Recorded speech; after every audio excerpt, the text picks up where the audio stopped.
Welcome everyone to this video, which is between two of the biggest talents in the world of chess, in Indian chess, Raunak Sadhwani playing with the white pieces against Nihal Sarin. The game opens with 1 e4 by Raunak and Nihal responds with the Sicilian defense. Notice how both of them are writing down their moves on the score sheet. Knight f3 by Raunak and Nihal develops his knight to c6. Maybe he's looking for the Sveshnikov, but Raunak says no open Sicilian today. I'm playing the Rosolimo with bishop to b5. Nihal puts his pawn on g6. Raunak has a small think. He's a bit disturbed by the noise around, looks here and there, and then eventually castles his king, presses the clock, and writes down the move. Castles. Nihal puts his bishop on g7. Right now, both the players are leading the tournament with 4 out of 4. Raunak now puts his pawn on c3. He wants to build up a huge center with the pawn to d4. And Nihal gets his knight to f6, attacking the pawn on e5.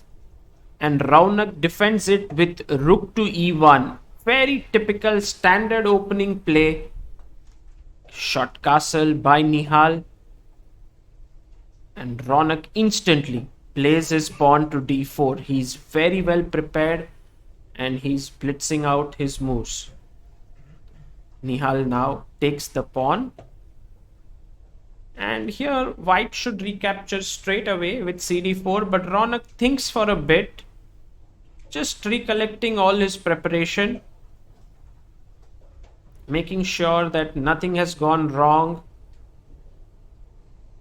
And there he plays it. C takes d4. Look at those white pawns in the center on e4 and d4. Nihal has to come up with something against them. And Raunak, seeing that Nihal is taking a lot of time, gets up from his chair. You can move around a bit in a tournament. That is fine. And Nihal now plays his pawn to d5 and presses the clock softly. Raunak comes back. He sees that, oh, Nihal has played his move. He's still in his preparation, so blitzes out e5. Now Nihal has to decide where to play his knight. Should he move it back to d7? That looks very passive. The knight can be well placed on the e4 square. And so he places his knight to e4 and very softly presses the clock. So Raunak has to decide now what to do. He puts his bishop on e3. Knight c3 is also another way of playing this position. Maybe even knight d2 is possible, but he plays bishop e3, defending his pawn on d4. Look at them. That's Nihal on the left and Raunak on the right. Nihal likes to take his time in the opening. He puts his queen on b6, attacking the bishop on b5. And Raunak takes. Bishop takes c6. Nihal now, should he take with the pawn? Should he take with the queen? He takes with the queen, keeping his structure intact. And once again, Raunak blitzes out his move with knight fd2. So that the option of developing his other knight on c3 remains open. Very interesting. He once again gets up from his chair. Nihal is thinking about what to do. Should he take the knight on d2? Should he keep the knight on e4? Should he push his pawn to f5? So many possibilities in this position.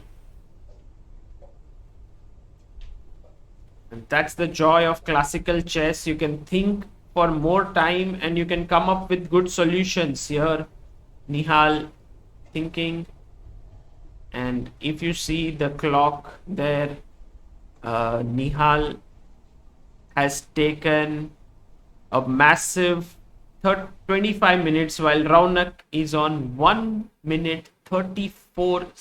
hour 34 minutes. So Raunak has managed to keep a lot of time in hand. So that was Raunak's very good preparation in the game. in the opening. And after knight f d2, Nihal had to take a decision. I believe that knight takes d2, queen takes d2, and bishop e6 followed by rook c8 would have been slightly better for white, maybe around equal. But Nihal played f5, which was the first new move of the game.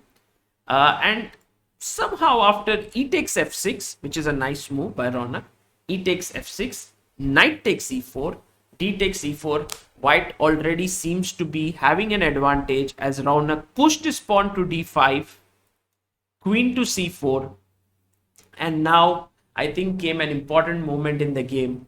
Raunak played his knight to a3, which turned out to be an inaccuracy. He had to play knight to c3, and then if Nihal would have played f5, which looks like the most normal move here, rook c1, already white is putting a lot of pressure here. He has a passed pawn. The rooks are well placed. The queen is nicely placed. So is the bishop. And if, like in the game, if Nihal plays queen d3, then queen to b3 is simply killing because the queen is now misplaced. There's also threats of d6.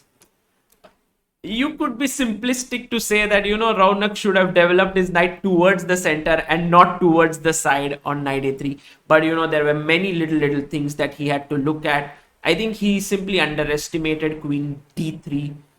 When queen b3 now no longer is possible because you just take the queen, there's no knight in between here. So after queen takes d3, e takes d3, knight to b5, Nihal put his bishop on f5. Raunak played bishop f4 and offered a draw, which Nihal accepted, and a draw was agreed in 19 moves. Maybe Nihal could have tried here, after bishop f4, he could have played rook f d8. The pawn is slightly weak. You can push the pawn, let's say d6, but then after, let's say g5 or, bishop g3 and then h5, rook a c8 or bishop f8. I think black has a nice position here on the board. Also, I think knight d6 is what Nihal would have been most afraid of because it attacks the bishop here and also the pawn. But let's say after bishop g4, I get a feeling that here black is doing well. If you take on b7, I take rook d5 and the knight is trapped. So that's not a good idea. If you play f3, I can play bishop h5. If you go g4, I have g5. Then I'm going to save my bishop. If you take here, I'll take on f4. Knight hanging, pawn is hanging. So perhaps Nihal could have continued the game. It's not very clear as such, but they agreed to a draw. So the battle of two talents, Raunak and Nihal, ended in draw. They both still lead in the Silver Lake Open with 4.5 out of 5.